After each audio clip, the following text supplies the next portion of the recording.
Thanks everybody for coming. I'm David Leo Sirois. I'm published in 14 countries in 10 languages. My favorites being Hindi and Bengali, and some of you know these languages, and I trust my translators because I do. Uh, this is from my book Humble Doves, which I published because of John's encouragement, and I have 5 other manuscripts that are finished that I'm sending around to contests and such.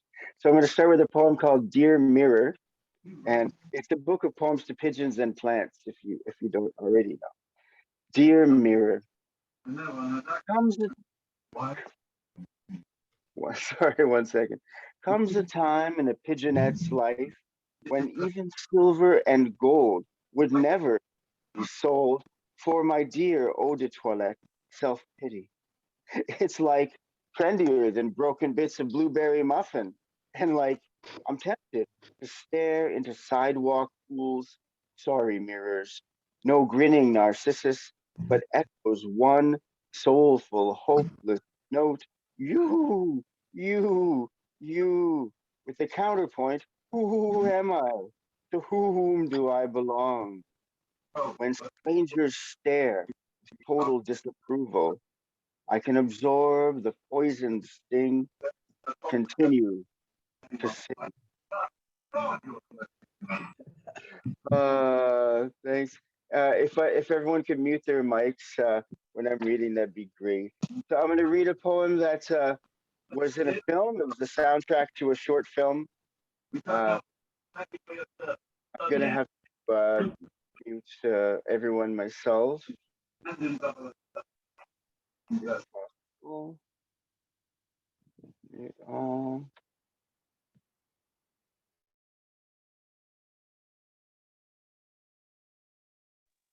Okay, and we're back. So yes, the poem I'm going to read is the soundtrack to a short film called Bruno, which is about a little boy, and it's about my sister and I when we were very, very young. Called Rain Fragrant Nights. Inside rain fragrant nights, the future passes and becomes histories of images, moment moving backward. Light glass birds pretend to fall over water to ascend moonbound. My sister and I walking endlessly toward the white disk hovering at the end of our street. It bounces with every step. It's getting closer. Look, a box of chiclets, chewy pseudo food for a journey taking us as far as the short square house next door. Home of the Woods, whose daughter, Jennifer, called me Daybin. Though I tried to correct her, I was amused. My older sister and I, almost 6 and 4. Meanwhile, in my 40s, I'm still there, still moving, watching the moon bounce as I pace across Paris, this crossable city. Dad confused in the large backyard held together by 3 high cypresses contemplating him.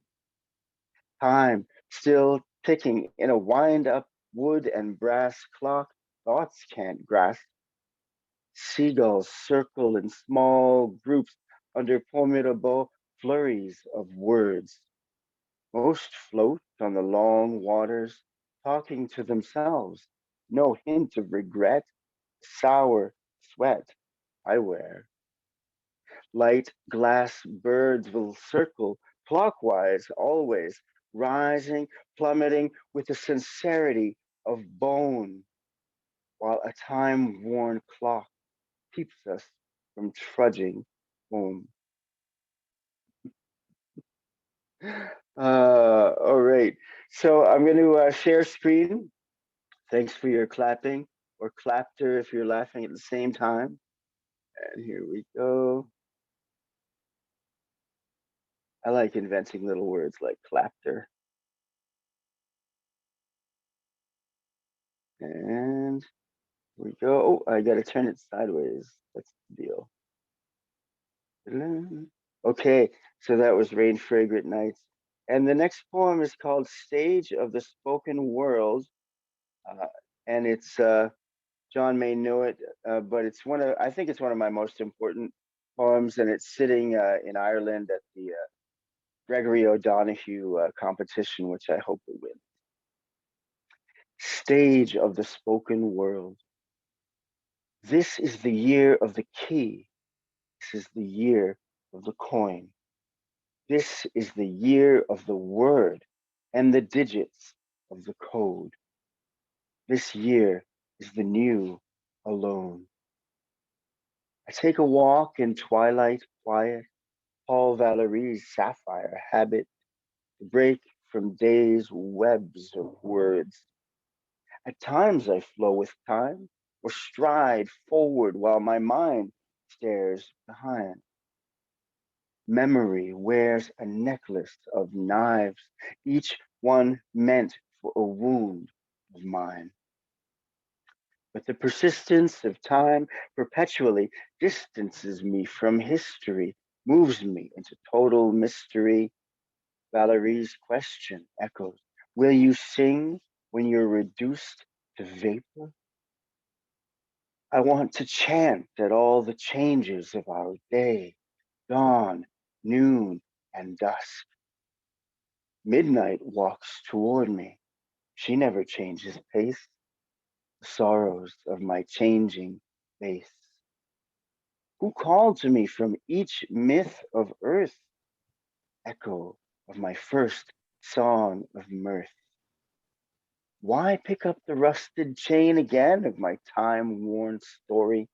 Drag it across this doorstep, my shadows stain.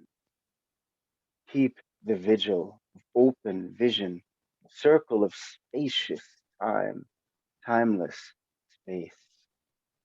Outdoors dusk has turned to dark, its tendency toward a round trip. The best way to end my nightmares is to face the play I appear in forever starts over. Refrain of ocean waves, sunlight sculpts with fire. The now is forever a newborn I've never seen. I touch it with tender uncertainty. Bless this welcome presence. Time is the pulse of consciousness. Now, onto the stage of the spoken world. I can only sing on this side of the curtain. See what we have in store. This is a this is a brand new poem. I'll leave it on the screen. Um, Wrote it in the middle of the night. Future weather. Whether it was the 8th of October, 9th of November, 10th of December, doesn't matter. Memories disassembler. Only present precipitation from all that happened. The salt that seasons our seconds, cinnamon minutes, sweet and sour hours, plus the plus vibes of grateful gifts, echoes of expressions, ripples of thrown stone actions, and the fruit of our most persistent thoughts. To this I give a special place, since it chides my face with freezing rain or kisses my cheek with wind-blown dandelions. All the things I will or won't ever do again.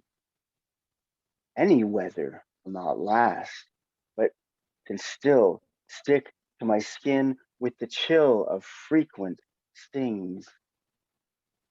I will watch what I make of my mind myself at all times, and make sure I make a sugared future now with the most golden thought, word, deed to sweeten the sour air that surrounds us here in 35% polluted air on the crowded stage of Earth.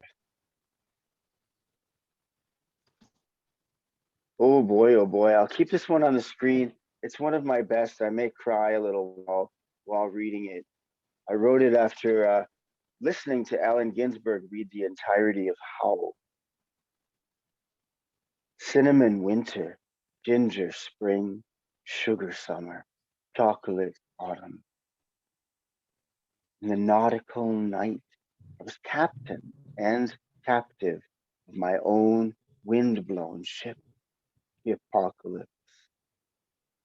I hung onto the ellipses of empty early hours, steering the boat to my twin bed till it crashed into the absolute madness of another morning, sick with dread of alarm clock, red electric tick-tock, terror having to be somewhere at some serious, accurate minute for alcohol poverty money, lost on Boston's bank clock face, lid of all official offices.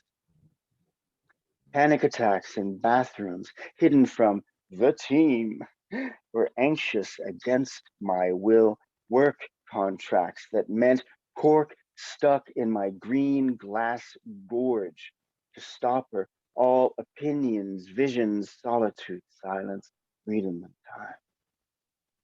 With only the faux liberty of the lunch hour to cheer me with its bland, unpaid taste of vacation, while the sadist grimaces of the plastic bastards who cut my check, quarter of it cut off for my fat, dumb country's illusory lib, plus hospital hospitality.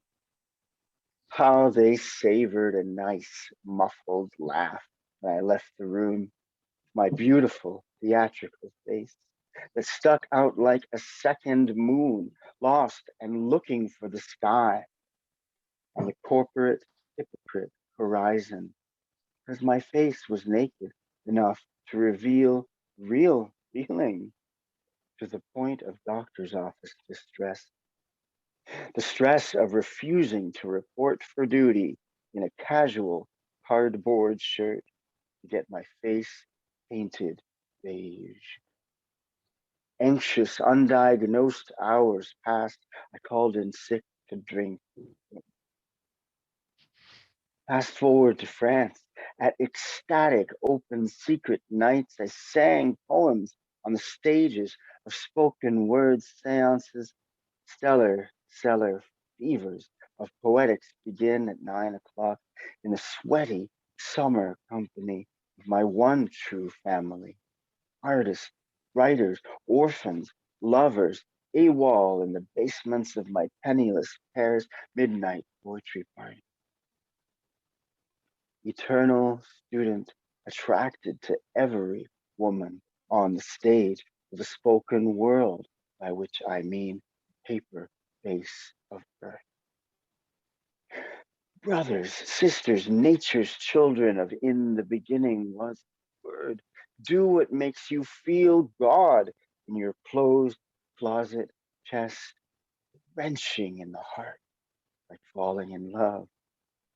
Sweet silences between the lines of every honest song of songs. 7 cinnamon winters, ginger springs, sugar summer, chocolate autumns, all washed down with the cheapest wine, bubbly and bitter at the same time. Sons and daughters of days with flavor. Let's give this life thing a whirl again, damn it, because the beat up bass drum of our perseverant hearth of humanness keeps its beat freely forgotten.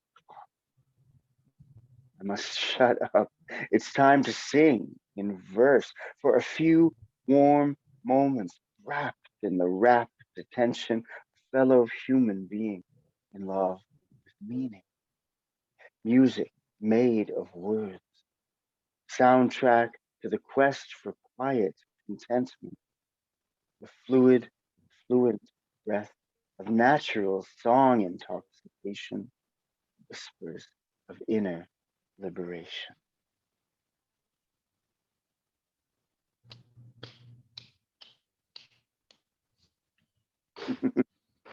Uh, Thank you for listening to that.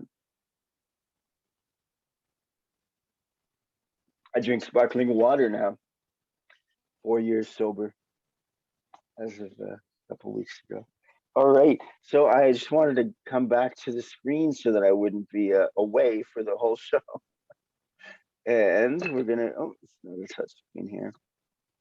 I'm gonna try to read. Like from the acoustic, just like reading out loud.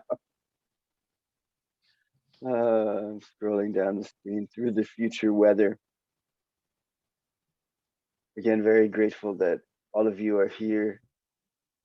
And that poem is brand new, but it's so important to me. Alrighty. So, this is called Summertime Seagull Song. And it's for my beloved who still lives in Paris, who's a jazz singer there, an Irish woman named Liv. Summertime Seagull Song, a line from one of her songs. Your statues of gods and photos of yogis keep ogling at me, she reported, during a visit meant for a cup of tea and toast that obviously had veered toward the surreal. Their behavior is out of my hands, I retorted, not out of this world. She gave me a straight look and exclaimed, Are you joking, you crazy bloke? I can see you saying, Hi, I'm from the moon. Do you need some healing? Nudged into a new, true view of my own ridiculous fruitiness, I laughed vigorously for precisely 3.5 endless minutes. That silly fool, I channeled the sprightly tune of a summertime seagull on sun-baked river rocks, craning my neck back to bark with mad glee at a cloud-free sky, followed by a chilled, absurd silence. Bird, I wish to be a low maintenance, maybe maintenance free devotee of you and my guru. Walk and roll my whole soul, you sweet songbird. My own personal Swami, who is shinier than shiny. I dreamt about recurringly since I was 5. She's had to work wicked hard watching over me. Called her my other mother as a little kid. I really did. Mister, I am not afraid to be high maintenance. She grinned and gave me a wink. This educational exchange changed the prescription of my glasses. Uh, I'm going to share screen again, which is such a great feature of the Zoom open mics that, of course, live we could not do. It's such a gift to be able to have people read and listen at the same time. Beautiful. Open Secret. That was the name of my open mic in Paris, spoken word too. Somewhere in the close ghost distance that only appears to be far away, seamless gap between seen and unseen, our obvious world postered over its own silent spirit space. There I found the master key to all my hidden inner rooms. Only song can penetrate where there is no space. Sing your way within. One sacred sound, the source of every sight and scent and savor and embrace. He is hidden in your mouth. The gates await your simplest song. One syllable will suffice. Om, the one tone that opens the open secret of light.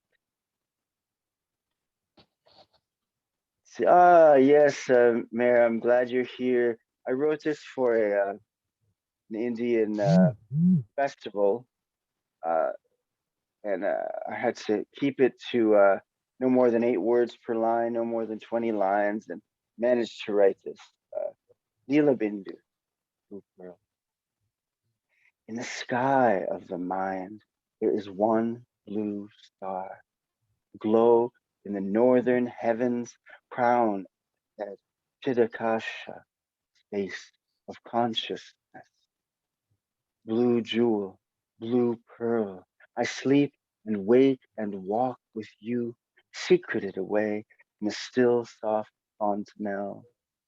My brow naturally bows toward you, effortless gesture of respect, constantly honoring your cobalt glow. You await the brush of these blue eyes turned upward and inward, those of every seeker under one world sky, the highest point in our minds. I don't want to regret not having given at least a little time lost in the light of your sapphires here forever star, constant constellation of one blue sun, humble radiance that holds the whole world, blue jewel, blue pearl, goal of all knowing, divine destination. May I always see we are already steeped in the deep blue of your steady heaven. All right, this is another short one. I wrote this for David Barnes's workshop. David Barnes, of course, if you don't know, being the founder of Spoken Word Paris. Photograph of what passes past. Screech of steel wheels on a steeled track. The old tin can of this metro train erases its past as it passes forward, leaves station after station behind, abandons the last one past. What stays the same is the souls on board, captured in classic black, white. Startled hearts witness what passes past, the rattle of time's passage, their faces frozen picture one. What we have next? This is a brief one, and then I may come back to a live face. D minor. Tonight I can write the happiest line. My heart is rich, gone the possessive love and restrictive will of the beloved. True wealth, solitude, silence, freedom, and time. Key of D minor can be sublime. Mm. Oh, this is very short, and then I'll come back live. Sweet effort. My poems are usually like 3.5 lines long, so I'm learning to write very short ones. Sweet effort.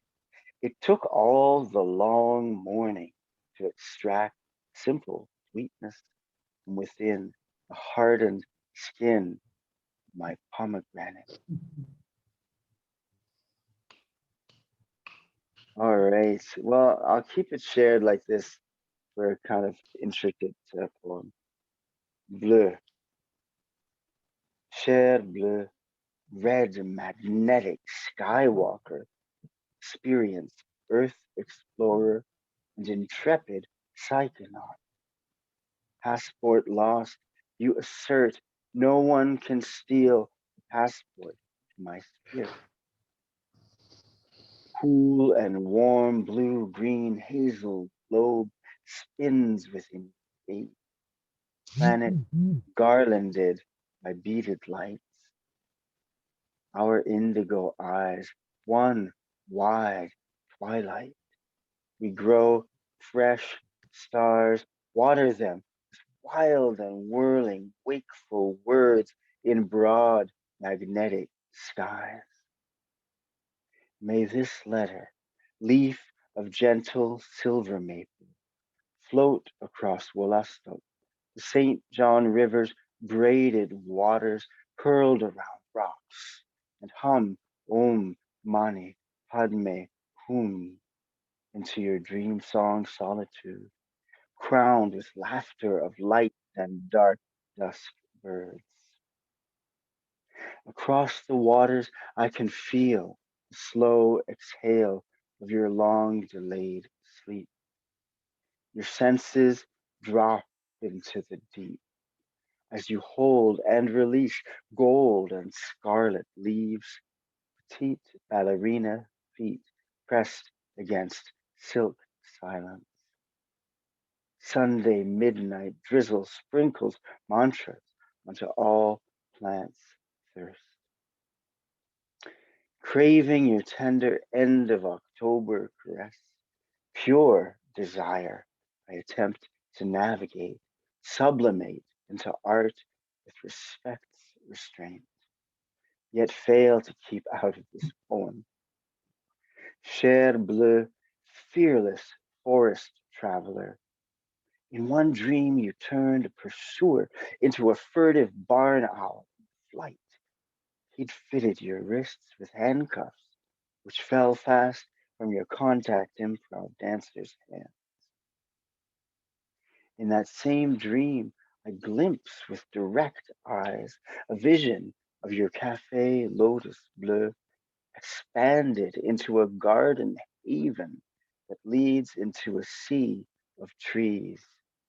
Your secret, Eden, surrendered to all who seek warm wisdom, cupped in green ceramics, steeped in deep contentment. At the heart of the forest, a sugar maple's roots plant quiet in the night. From its branches hung countless keys, gold and silver openers of inner doors. It has never been forbidden to touch and take from the tree of keys. In my spirit, I plant a cutting of greenest longing. We allow all leaves to fall, gravity of the fragile friction of our forms, fiction of separation, and laugh naturally, not the cynic's sharp metallic laughter serrated with the sound of hidden pain. We turn time's pennies over twice before we spend them on the next rich second. Cher bleu, belle amie, bien-aimée, on the cusp of sleep, a brief dream flashes past my heart's eye. I ask the humble prince of selfless service, Hanuman, please lead me where I need to be.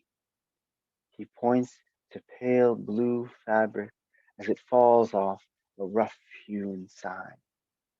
One hand painted word, bleu. All right. So, yes, I've learned most of what I know from my muse, a woman here who owns a place called Cafe Lotus Bleu. Three of my poems to her have recently appeared in anthologies, and two have come out so far. We'll continue with that. All right. So I'm going to read another poem from Humble Doves. I love this little book. And, well, I could read Homeless in Paris. I'd rather read a funny one. Uh, this is called Gravity Pigeon. I haven't read it since I was in Paris, actually. Gravity Pigeon. For the first flippin' time in my life, I heard this is good luck from someone who'd been struck 27 times by these bashful birds. A pigeon shared some intimacy with me, which landed on the tip of one worn out walking shoe. Blessed be. If everything in the world were timed a second later, my priceless haircut would have been the target of this gravity powered object. Scientific folk call it guano. Looks like a cool hair product. The shampoo that can bore through statues. Patience is the god of change. Even feeding roasted corn to five birds that stand on my hands and head on Piazza San Marco wouldn't grant me enough spiritual merit for a moment as strangely sweet as this. That's one way of getting close to nature, being hit by some fallen present of a pigeon. All right. Well, I have just a few more minutes before I reach 33. I don't want to keep people too long. Um, John, do you want me to read some lines from Dreams, or shall I go back to an unknown poem called Marionettes of Free Will? I'll open my mind to your request. David, I like this very much. I'm very glad you recorded this because there was a couplet 3 poems before that I want to steal about something is blah blah blah, the 3 things, and I thought that was the best line that I've seen all the way through. I would read to This is whatever the to base. whatever strikes your fancy. Okay, okay. Well, since I'm here, I'll read Marionettes of Free Will, and Put then up your coffee pitch too, David, please. oh, Shiva Jiva. Yes, I have a coffee fund, which you can give a virtual coffee for $3 or whatever amount you want. And I can put it in the chat at the end, or John, if you feel like going to grab the link, you can put it in. In any case, this is one of the poems I wrote in Paris that I've never shared at Spoken World Online. And in case you like it, I want to read it. Marionettes of Free Will. The sky's eyelid is open at this hour, showing palms of pale hands drawn windward. I can't know the scope of this ritual performed at all places, all times. Expand a dance, a voyage without movement, to speak from the space, the silence of space within and without. Thoughts revolve. The dead bell of my heart reverberates again, eyes soaked in silky light. Where have I left the memories of childhood?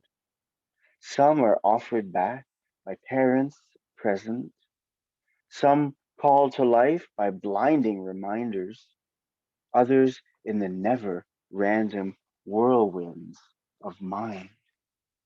Nonetheless, I forget the greater part of my life. The sky appreciates an occasional upward glance among flurries of consequence, vigil of viewpoints, our fear of desire, and desire for fear. As slow eyelids close, we're left to intermittent visions. Sleeping buildings speak in fluorescent light through doors of heavy glass and do not fall silent. My eyes wild open, ogling at passers-by, seeming random among countless characters, marionettes of free will. I will never cease to be, but still the playwright writes me out. I see a moving silver lake of light above me that journeys at an imperceptible speed over roofs adorned with dark birds.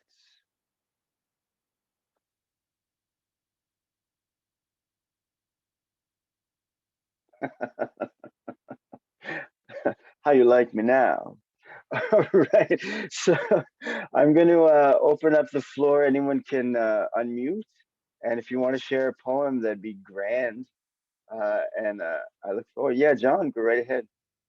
Yeah, I had read this at last week at Spoken Word, and then I read it on Thursday night at my writers group, and the last stanza was lost on one person.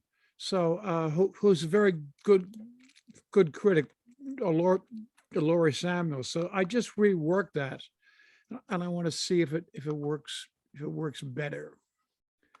It's my most recent poem. It's called Birds.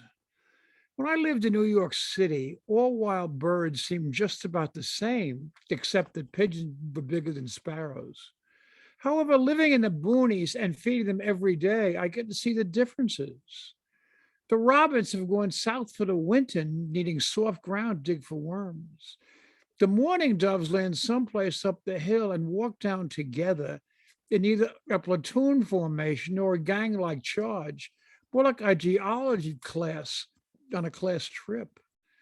No matter how many blue jays are around, they all behave as solo actors, swooping down to grab a peanut and fly away to only return for the next. The routine of the jays is only interrupted by the occasional intrusion of a red-headed woodpecker who arrives at supersonic speed to take a peanut and then fly at the same speed in direction of Nebraska, only to return later from another direction. Then there are the sparrows and finches who come together in groups to eat birdseed, aiding some calmness to the spectacle. But the ones who warm my heart the most is the cardinal family, male, female, and chicks who come together to eat. No matter how different the ways the birds eat, seeing the bills for deliveries of their food makes me realize that they are all Amazon stockholders. Thank you for putting up with me.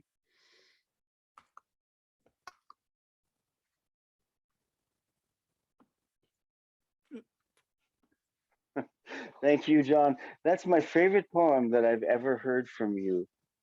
It was very deep and rich with exquisite language and images, rather than usually you have a more conversational style and expressing ideas and great things. But this was so rich with lush imagery and commentary about it that I was really throttled. Then I better Raw. buy 3 cups of coffee then, I guess, David. Thank you. Coffee's not required, but it would be great. It's requested as a tip for the show. They're only $3. So, Brian or Andreen or Meher or Ed, would you like to share a poem? Yes, I'd like to share a poem, if I may. Very good. Go right ahead. This one is called Nature's Gift. And it connects right now. I told you earlier, I'm in my place at my family place in the hills. And this connects the Bombay I normally live in to the hills where we spend most of our holidays. It's called Nature's Gift. A bird left a seed on my balcony. I considered it nature's gift to me. I planted it in a fancy pot, watered it, then it burst its pod. Its sprouted leaves grew tall and strong. Soon it was clear it needed more ground. I took it to our loving Lonavala home, gifted it a bed of luscious loam. As we dug into mud, my thoughts flew far into the future with tree gifting fruits to my family and my grandchildren telling their children how nature's gift was born in a pot. Thank you. I really love it. I'm so glad that this is recorded so I can go back and hear that again and again. Mayor, that was brilliant. And I've only seen your play. I haven't heard much of your poetry, and I really am grateful that you read. All right. Ed or Brian or Andreen, did you want to share a poem? Sure, I'll go ahead and share a poem. Please, that'd be great, man. It's brand new, so it's a little rough around the edges. Let me find it. There's no title yet.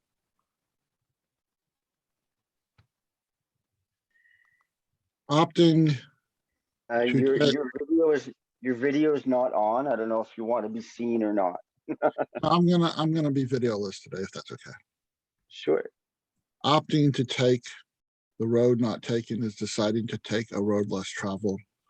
For a road to exist, someone had to decide its route, lay its gravel, pave its tar. Every road is essentially a path. Every path is a path because it had to be traveled to find a destination. A road can seem like a detour that leads its traveler on a roundabout route, but who's to say the roundabout route isn't the most advantageous course of direction when the more direct path has been traveled so often it is worn with depressions and potholes, has been the scene of countless accidents that never learn their lessons and are resigned to a status quo that accepts its destiny as status quo, when there is a perfectly good road less traveled, though not freshly paved, has been permanently imprinted as a status quo status and has yet to allow hasn't been permanently imprinted with a status quo status and has yet to allow a single pothole to dig its way out from the path which was cleared to make a road that can lead to the same destination in a more roundabout yet satisfactory way.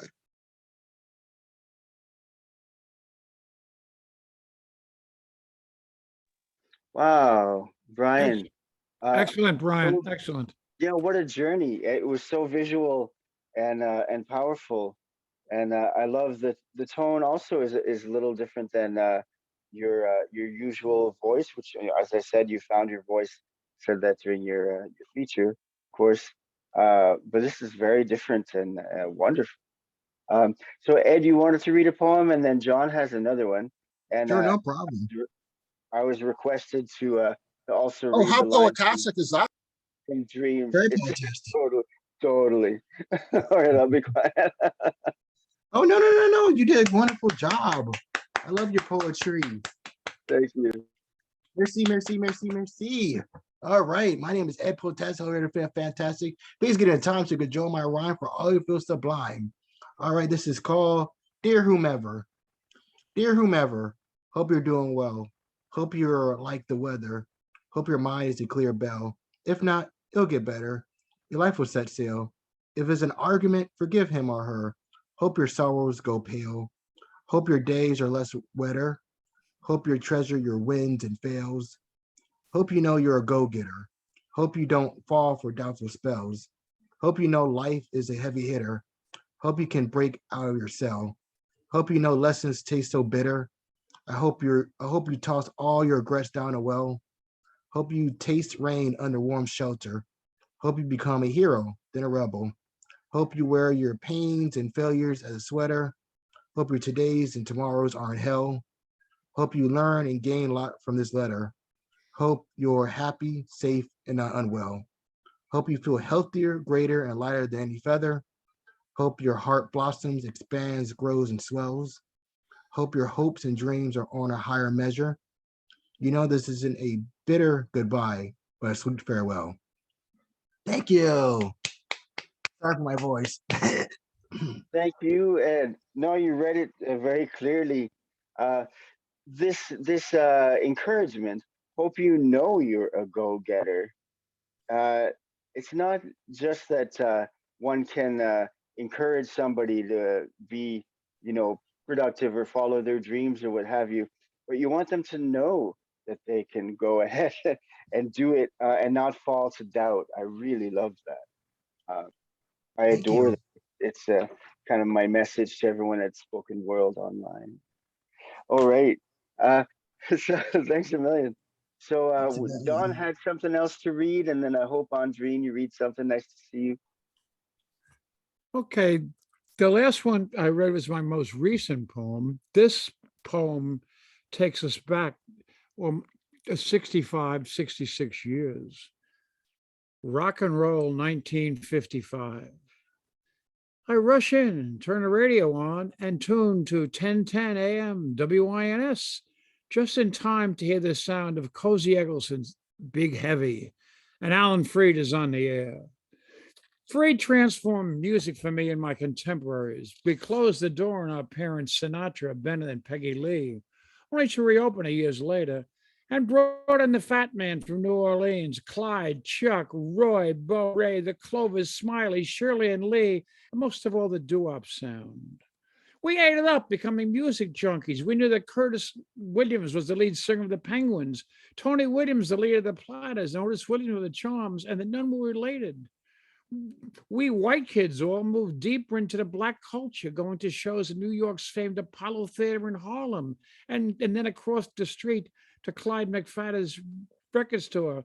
And we moved from the white free to the black Jocko Henderson on WADO, who taught us to rhyme. E-T-D-O-C, this is the jock saying, ooh, Papa do, how do you do? And we learned to identify songs from the first sounds. This was a big help to those of us who only did slow dances and could have been fooled by songs like Blue Jean Bop and From the Bottom of My Heart, which started slow and went too fast. Bado, bado, moon glows, ooh ah, nutmegs, shoot oot and shooby doo, five satins, a wop babaloo, mabalop, bam boom, little Richard. Hey, do mato, mato, do the teenagers.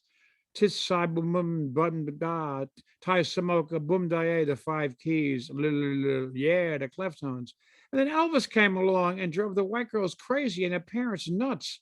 But it was still okay as it was with the other Sun record stars, Johnny, Carl, Roy, and the incomparable Jerry Lee. But then the awful white singers began to emerge, and we played more and more Tab Hunter, Fabian, Frankie Avalon. And it was just too much. So we found W1AW returning to Sinatra and friends, or moved to jazz, only to be liberated again by the Beatles, Dylan, and the Byrds.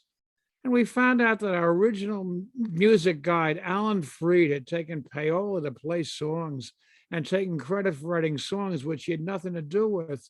So he was slightly jaded and loved songs with lines like, the three men I admire most, the Father, Son, and Holy Ghost.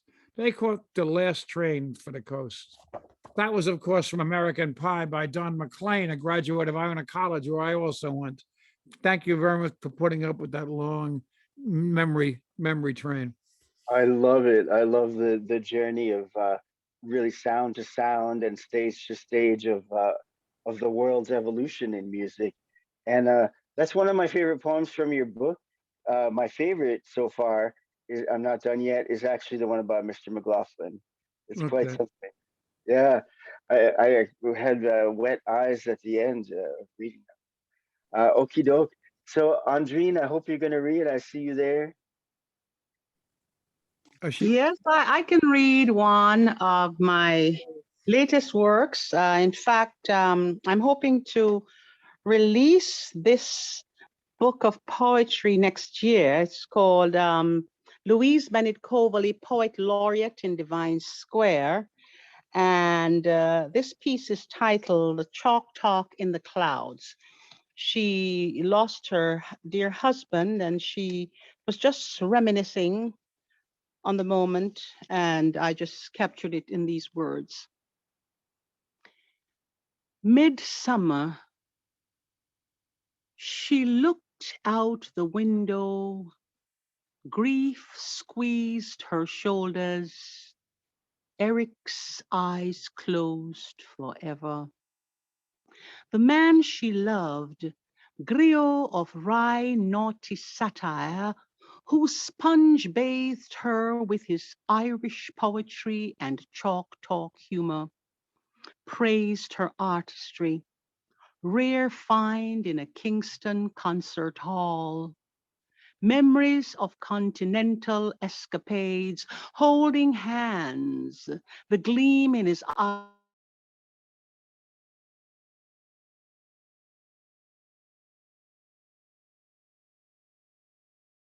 You went mute somehow, Andrine. You can You're muted unmute. again, Adrian. I don't know how that happened, but go right ahead and unmute. She has to unmute again.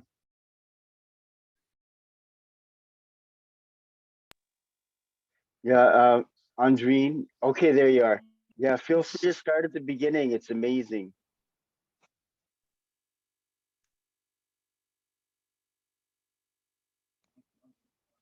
I have to start from the beginning.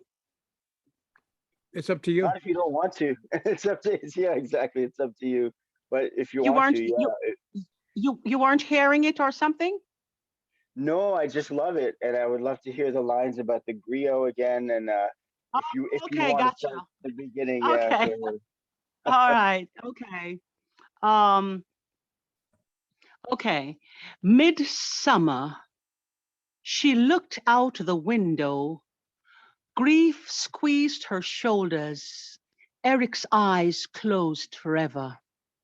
The man she loved, griot of wry, naughty satire, who sponge-bathed her with Irish poetry and chalk talk humor, praised her artistry, rare find in a Kingston concert hall.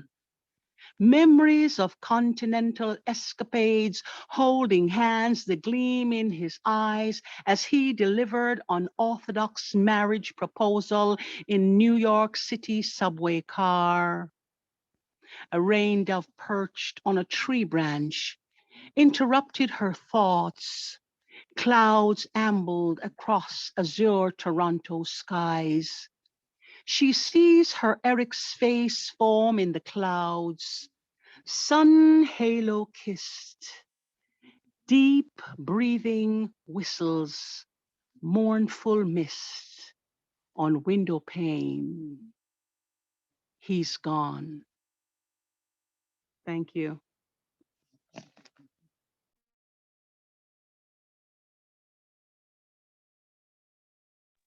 Thank you, Andrine. Holy word. I finally captured what you said. Griot of wry, naughty satire, who sponge bathed her with Irish poetry and chalk talk humor. I hope I got it right. Holy wow. I love that. I love that. And what a tribute to Yes. somebody's life. Yes. Wow. Thank you, For- David. Yes, absolutely. Holy Lord. I was gripped and moved.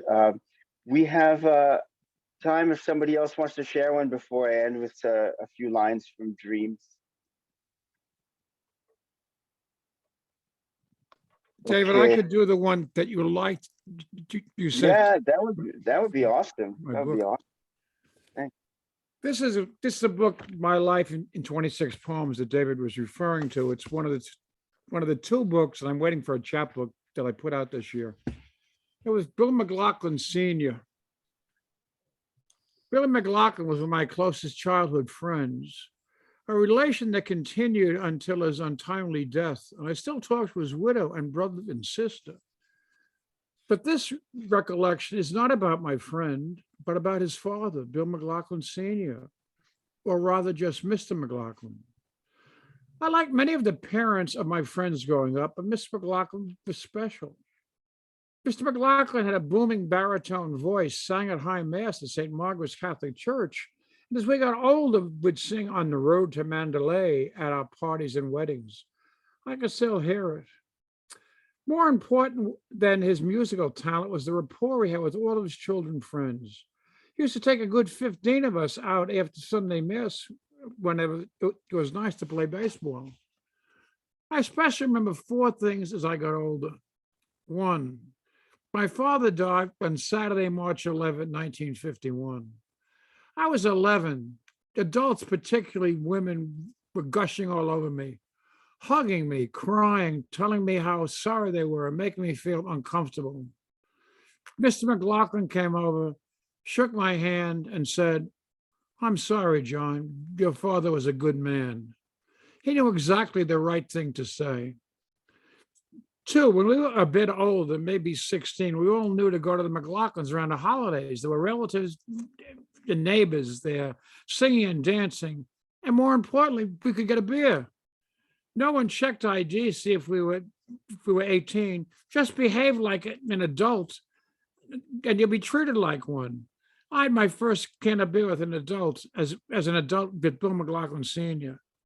Three, when I was in my early 20s, we heard Mr. McLaughlin was stricken with cancer, was in a hospital, Union Hospital in the Bronx, where my father had knee surgery in 1949, and my mother would die in 1979. Memories are made of this. Mike Ron and I went to see him expecting a sober condition. But he went into the room, he was as full of life as ever. Not only welcomed us cheerfully, but offered us a drink from a bottle on the night table. We accepted. Four, he came home from the hospital, and sometime later, I forget how many months, I was in Bill's apartment to hear some music When I was on my way into Bill's room, I passed the alcove in the living room and saw Mr. McLaughlin on the couch and was startled. This was not the barrel-chested man that I knew so well. This was a thin man with hollow cheeks. I kept walking, neither wanting to embarrass him nor break down myself, as I knew I would.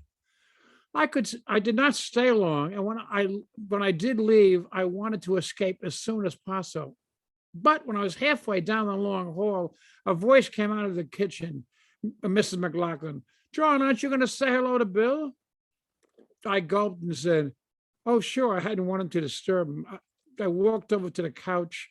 He looked terribly thin and ill, but when he saw me, his eyes brightened and he said in a very quiet voice, John, how are you? I assured him that I was fine and asked him the same. I don't remember the exact words, but it was something like, not so good, but I'm hanging in there. And that was it. I said goodbye. I walked down the hall and down the stairs, this time really crying. I really hadn't wanted to see the favorite parent of my friends, the man who was so good to me, the person who bolstered me when my father died, like this, but I'm glad I got to say goodbye. Thank you very much for remembering that, David. And he was an important person in my life.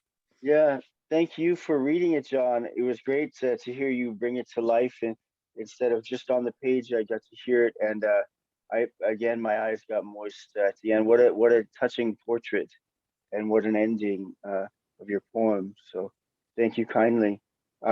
Okay, I'm going to share my screen. I have a manuscript of 8 groups of 33 lines and micropoems from dreams. I dream in poetry. I usually see a scene of some kind and I hear a voice saying this poem, and I wake up, I write it down. So I have about over 300 of these now. I'm going to read these 33 from the manuscript. Let's see.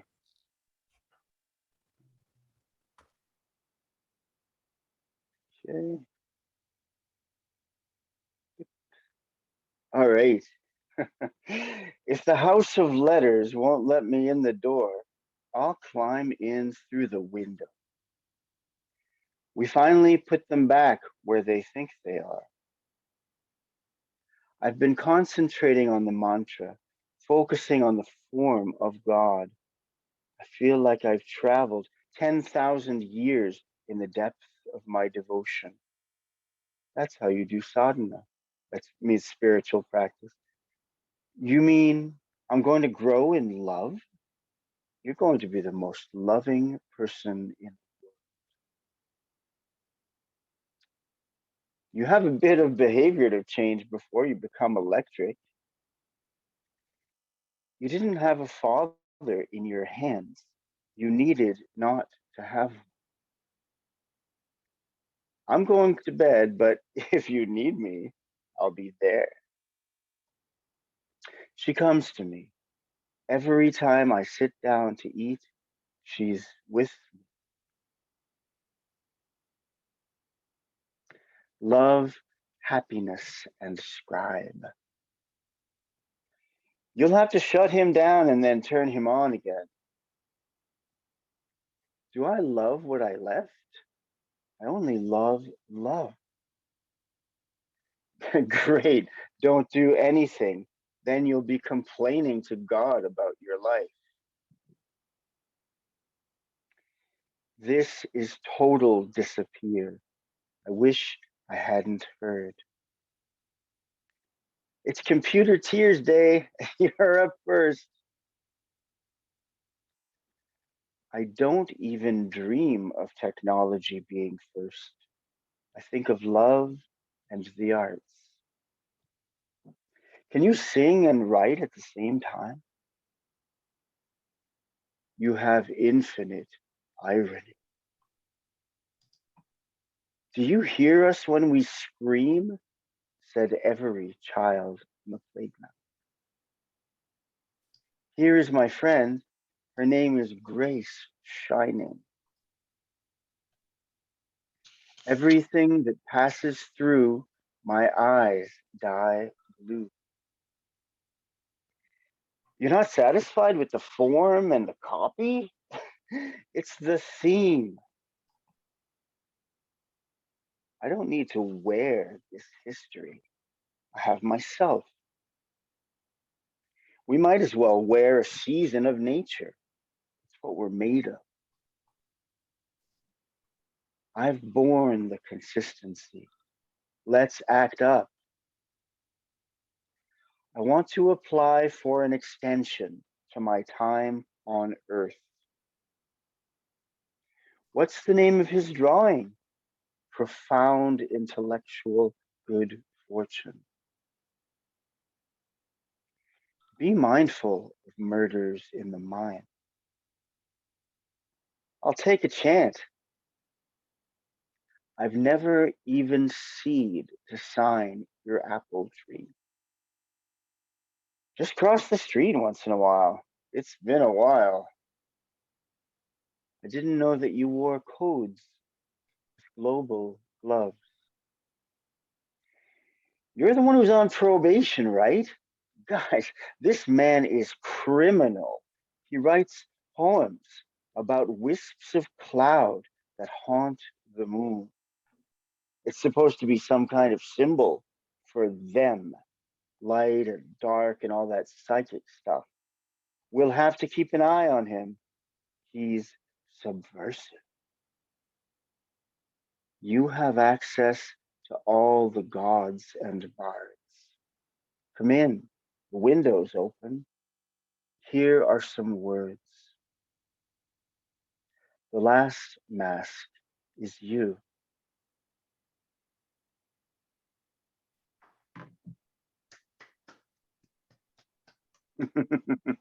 Thanks. I'm very lucky to have these lines and little poems from dreams. It's amazing.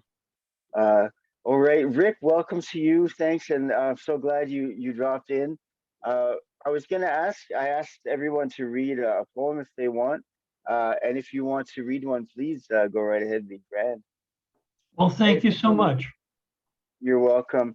If it's getting too late for anybody, you can feel free to go before I read my last poem. But Rick, go right ahead. Well, thank you, brother. I'm going to read a tribute called A Fallen Tree.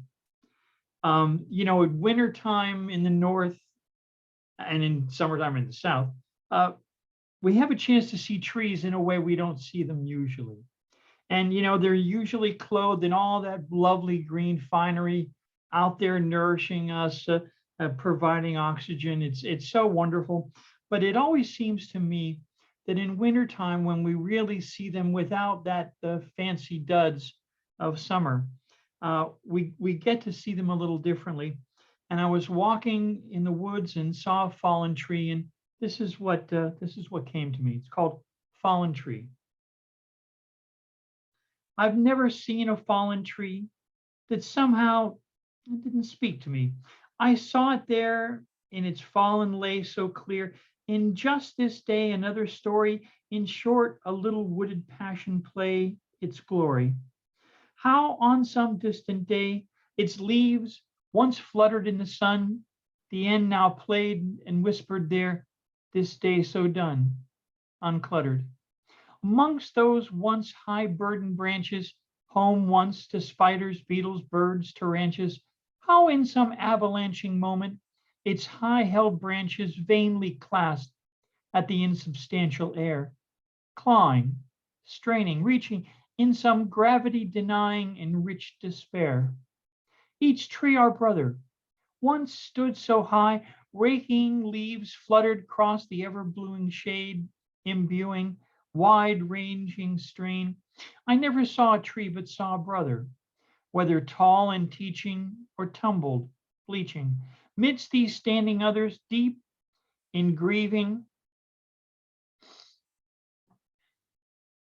a home for birds and furry brothers, as live from root to leaf, each other's branches intertwined, so like roots in air, amongst its neighbors or on its lonely hilltop, restless share.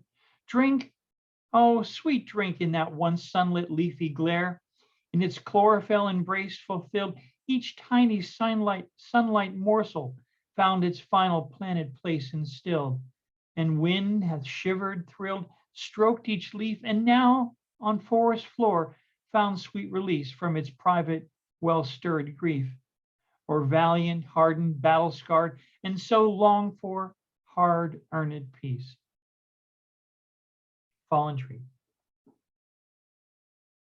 Thank you, David. Thank you, my friends, fellow poets. You. Season Thank you so greetings to much. you all. Thank you. So since Rick, since you just joined us, I'll do one more poem. Please. So you didn't miss everything. Okay, so I haven't recited this one in quite a long time. I had made a recording of it, which was read in Paris at a launch of the Bioptic Review, which I'm in very generously, like 24 pages worth, and it's a publication out of Paris, of course. So I got to read at their launch, even if I wasn't there. So that was grand. And let's see this. I'll get there. One moment. Thanks for your patience. Better than endless scrolling on the social media, which But distracts well me. worth it. Yes, and that distracts me from my writing. I'm starting to turn everything off now. All right. The clock is out of step. The time is out of joint. Oh, cursed spite that ever I was born to set it right. Rue Lamarck paces underneath staccato steps, head bowed to rhythms that ward off sleep. This pulse of gravel is my guide. A little night music as I explore and stumble into my ultimate insignificance. These eyes, flat stones that skip over the sidewalk's surface. My teacher's teacher told me, take a broom and sweep your heart. But my heart's eye stares outside at this time, brushes the streets for evidence. Is there life on earth? One sign, brown penny left to rest on the pavement to contemplate somber clouds. Please join me. Don't worry about getting lost. I will find you. Among dense charcoal drawings of tall facades, darker year by year, stone armor, human passions wear. This asphalt once a garland of green, red, yellow, white lights. Time-bared trees cling to pedestrians' breath. Now November night winds varied voices from bass to soprano tones form a pre-dawn chorus, no crowds to witness. Daylight and night share one soul between them. The moment hovers over the slow approach and disappearance of silence as all blackbirds drop into the deeps of leafy sleep. Withdrawal of the senses, and then their renaissance. Any rounded corner of earth, whether Denmark or another, is it a prison?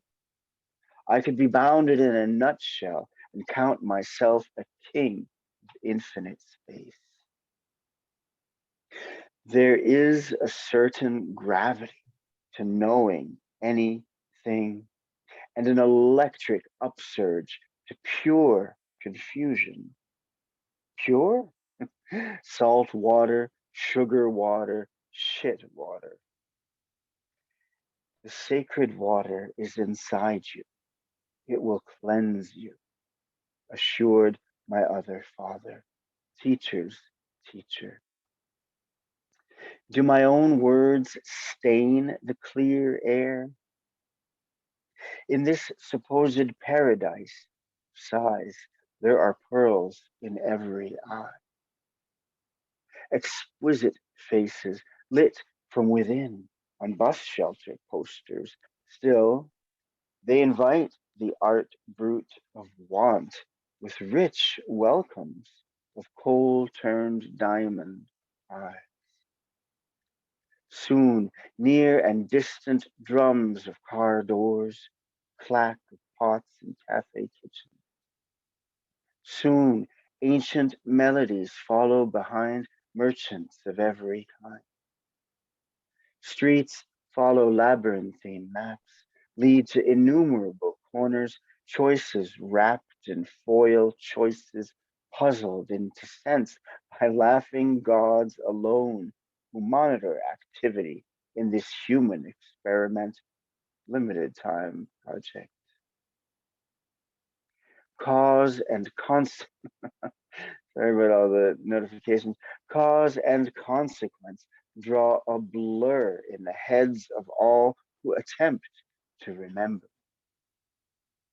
Soon, streets will fill with serious workers, fascinated travelers, and ecstatic tourists, all caught in crazed blizzards of wayward thought.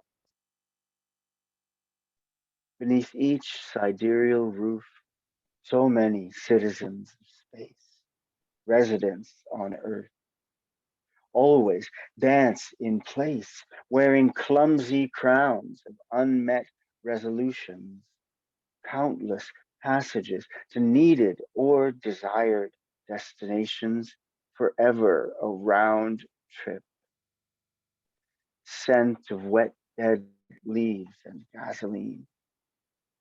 I pull down hard on the heavens, drag them down to me. Let the sky let its curtain, let the sky let down its curtain over the mind's royal mud, in accord with the principle of miracle, thread that connects all beads. Our eyes survive the dark. We apparitions dance across the faces of clocks as time grows old. True alchemists attempt to turn flesh into gold. Let us share a single sky with all its dramatic moods. The clock is out of step with you and I. Oh, cursed spite, everyone was born to set it right.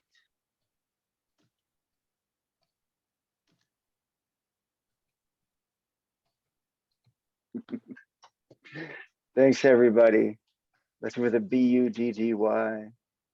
And Rick, I forgot to mention how moving your poem and your description of trees as brothers, uh, and how moved you were while reading it, made me even more moved. So, Thank you, all brother. right, well, thanks. Yeah, absolutely. Thank you. And I'm glad I Rick, gave you an excuse to read another one of yours. thanks. David, Yeah. would you be sure to send me the video? Because I want to send it to my poetry workshop that you just spoke of. Oh, wow. That's great. That's great. Thank you, John. So again, a coffee is requested. It's just a $3 tip, but not required. And as we say our goodbyes, I'll put the link again in the chat. And I'm really grateful that all of you were here. What a rich uh, evening or afternoon or wherever you may be. All right, there's coffee. I thoroughly enjoyed it. Oh, good, good. Well, I thoroughly enjoyed your poem, and holy wow, I hope to hear more. You're always welcome to come to Oh, Spoken yeah. World Online. And now that I've heard that, I truly invite you to do a 20-minute feature. So please write to me. There's time in February and beyond. Okay, Right, I will. I definitely will. that's great and grand. All Mhm. right. Well, thanks to everybody. I'm so glad you came and glad to hear your words as well. Take good care. I hope you had a Merry Christmas, and I wish you the happiest and most creatively fulfilling of New Year's. So take care. Thank you so much. And yes, John, I'll send you the recording. All right. All Take right. care. Thank you. Bye Happy See bye. you in- holidays. Take care. See you on social media. Thank you, David. Thank you Happy very much. holidays.